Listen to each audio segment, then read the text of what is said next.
Hi, இன்றைக்கி தேங்காய் பர்பி எப்படி செய்யலான்னு பார்க்கலாம். இந்த பர்பி ரொம்ப ஈஸி செய்கிறது. இது குக்கிங்கே தெரியாதவங்க கூட ரொம்ப ஈஸியாக செஞ்சுருவாங்க.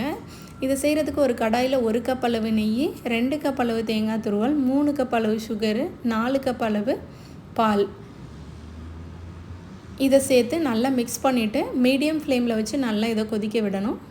இந்த வீடியோ பிடிச்சிருந்தால் லைக் பண்ணுங்கள், ஷேர் பண்ணுங்கள், சப்ஸ்கிரைப் பண்ணுங்கள்.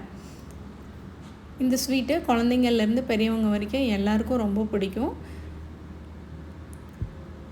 இதை நல்லா வேக விடணும். வெந்து வரும்போது நல்லா இது திரண்டு நம்ம ஊற்றின நெய் ஃபுல்லாகவே மேலே வந்துடும். அந்த அளவுக்கு வேக வச்சு எடுத்துகிட்டு நம்ம ஒரு ட்ரேயில் ஊற்றி நம்ம இது பீஸ் போட ஆரம்பிச்சிடலாம். நல்லா ஆறுனதுக்கப்புறமா இப்படி பீஸ் போட்டுட்டு இதை நம்ம 1 வாரம் வரைக்கும் கூட சேவ் பண்ணி சாப்பிட்லாம். ஆனால் இந்த ஸ்வீட் உடனே காலி ஆயிரும். அவ்வளோ டேஸ்ட்டாக இருந்தது. கண்டிப்பாக ட்ரை பண்ணி பாருங்கள். தேங்க்யூ. தேங்க்ஸ் ஃபார் வாட்சிங்.